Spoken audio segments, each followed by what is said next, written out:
Selamat datang di pembelajaran PPKN. Nah, kali ini materi yang akan kita pelajari adalah materi yang kita pelajari mengenai konsep pembagian kekuasaan di Indonesia. Ya, pembagian kekuasaan menurut John Locke itu terdiri dari 3, yaitu legislatif, eksekutif, dan federatif. Nah, sedangkan menurut Montesquieu, pembagian kekuasaan itu dibagi menjadi 3, eksekutif, legislatif, judikatif.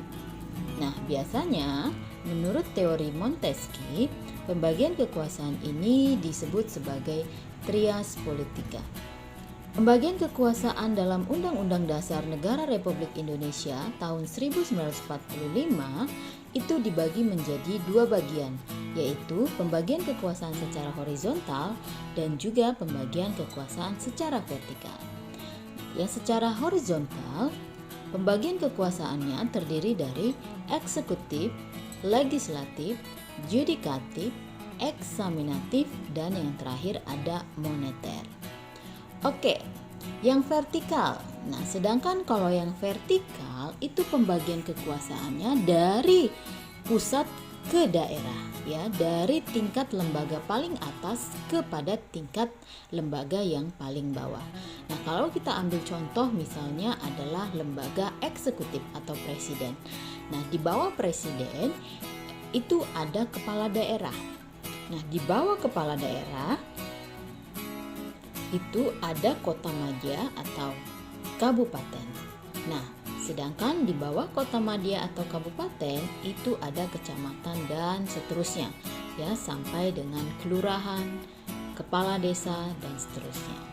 Nah, jadi sistem pembagian menurut Undang-Undang Dasar 1945 itu dibagi menjadi 2, ya, vertikal dan juga horizontal. Oke, yuk kita bahas satu-satu ya mengenai definisi dari pembagian kekuasaan, ya. Oke, kita ambil dulu nih dari John Locke. Oke, ya. Apa sih definisi legislatif menurut John Locke? Apa sih definisi eksekutif dan federatif menurut John Locke? Definisinya adalah, menurut John Locke, kekuasaan negara terdiri menjadi 3, yaitu kekuasaan legislatif, eksekutif, dan federatif. Kekuasaan legislatif yaitu kekuasaan membentuk undang-undang, sedangkan kekuasaan eksekutif adalah kekuasaan melakukan undang-undang. Kekuasaan federatif adalah kekuasaan melakukan perserikatan, aliansi, dan segala kegiatan dengan pemerintah luar negeri. Pembagian kekuasaan menurut Montesquieu. Montesquieu yang terinspirasi dari tulisan John Locke mencetuskan trias politika, yaitu kekuasaan negara dibagi menjadi 3 bagian, yaitu eksekutif, legislatif, dan judikatif. Kekuasaan legislatif adalah kekuasaan untuk membuat atau membentuk undang-undang. Sedangkan kekuasaan eksekutif yaitu kekuasaan untuk melaksanakan undang-undang. Lalu selanjutnya, kekuasaan judikatif. Kekuasaan judikatif adalah kekuasaan untuk mempertahankan undang-undang, termasuk kekuasaan untuk mengadili setiap pelanggaran terhadap undang-undang. Menurut Undang-Undang Dasar Negara Republik Indonesia tahun 1945, di Indonesia pada hakikatnya pembagian kekuasaan itu terdiri dari 2 bagian, ya, yaitu pembagian kekuasaan secara horizontal dan juga secara vertikal. Nah, pembagian kekuasaan secara horizontal. Pembagian kekuasaan secara horizontal yang kita ketahui adalah ada yang disebut sebagai kekuasaan eksekutif, kekuasaan legislatif, kekuasaan judikatif, kekuasaan eksaminatif, dan kekuasaan moneter. Apa sih kekuasaan eksekutif? Kekuasaan eksekutif adalah kekuasaan untuk menjalankan undang-undang dan menyelenggarakan pemerintahan. Nah, di mana kekuasaan ini dipegang oleh presiden sebagai kepala negara, ya, yang kita bisa lihat atau ditegaskan dalam pasal 4 ayat 1 Undang-Undang Dasar Negara Republik Indonesia tahun 1945 yang berbunyi bahwa Presiden Republik Indonesia memegang kekuasaan pemerintahan menurut Undang-Undang Dasar. Selanjutnya ada kekuasaan legislatif. Kekuasaan legislatif adalah kekuasaan untuk membentuk undang-undang. Kekuasaan ini dipegang oleh Dewan Perwakilan Rakyat atau DPR. Juga dipegang oleh Dewan Perwakilan Daerah. Lalu ada juga Majelis Permusyawaratan Rakyat. Nah, ketiga lembaga ini termasuk dalam ruang lingkup kekuasaan legislatif.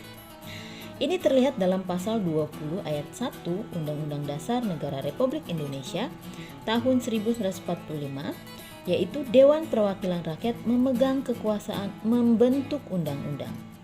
Dan pasal 22D ayat 2 Undang-Undang Dasar Negara Republik Indonesia tahun 1945, yaitu Dewan Perwakilan Daerah ikut membahas rancangan undang-undang yang berkaitan dengan otonomi daerah, hubungan pusat dan daerah, pembentukan, pemekaran, penggabungan daerah, pengelolaan sumber daya alam, dan sumber daya ekonomi lainnya, serta perimbangan keuangan pusat dan daerah.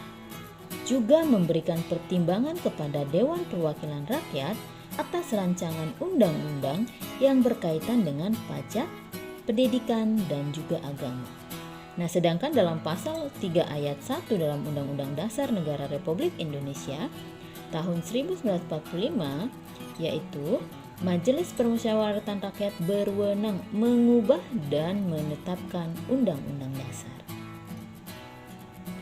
Nah, jadi kita bisa simpulkan bahwa kekuasaan legislatif itu adalah kekuasaan membentuk undang-undang yang terdiri dari lembaga DPR, DPD, dan MPR. Selanjutnya, kekuasaan yudikatif atau yang kita kenal sebagai kekuasaan kehakiman. Kekuasaan kehakiman atau kekuasaan yudikatif adalah kekuasaan untuk menyelenggarakan peradilan guna menegakkan hukum dan keadilan.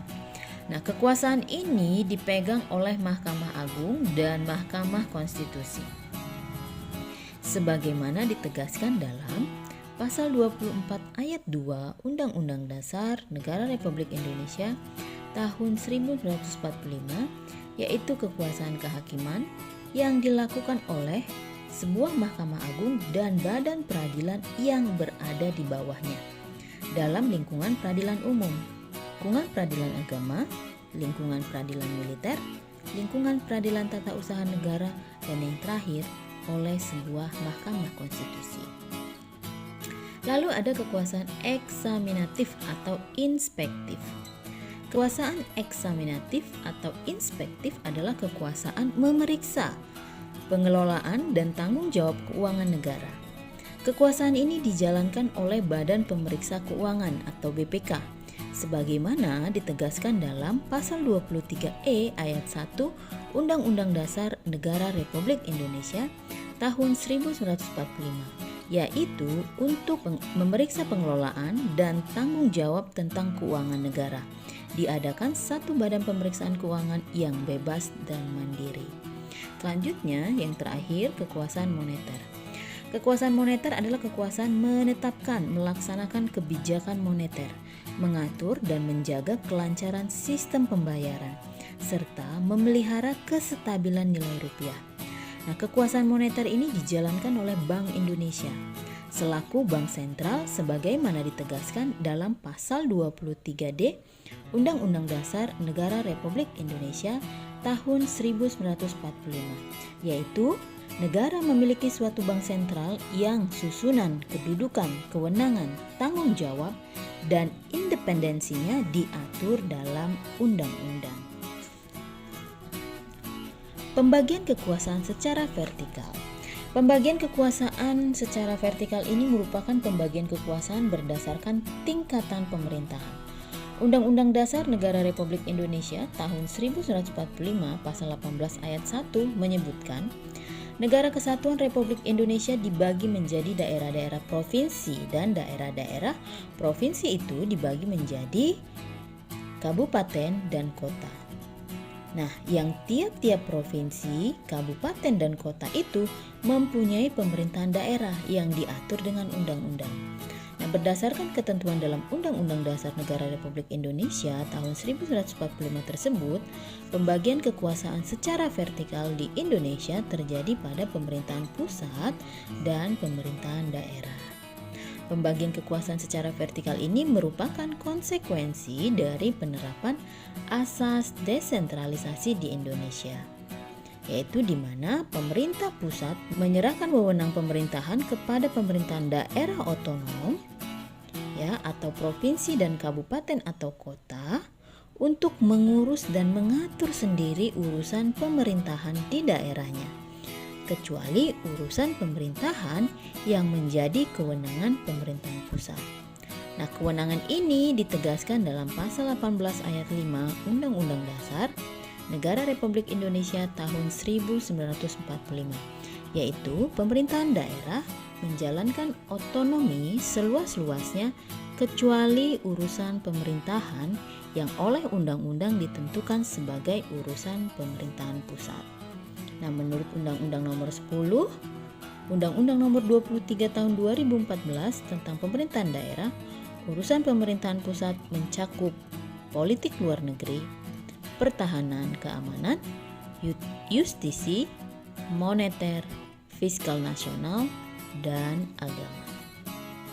Terima kasih sudah mendengarkan video ini.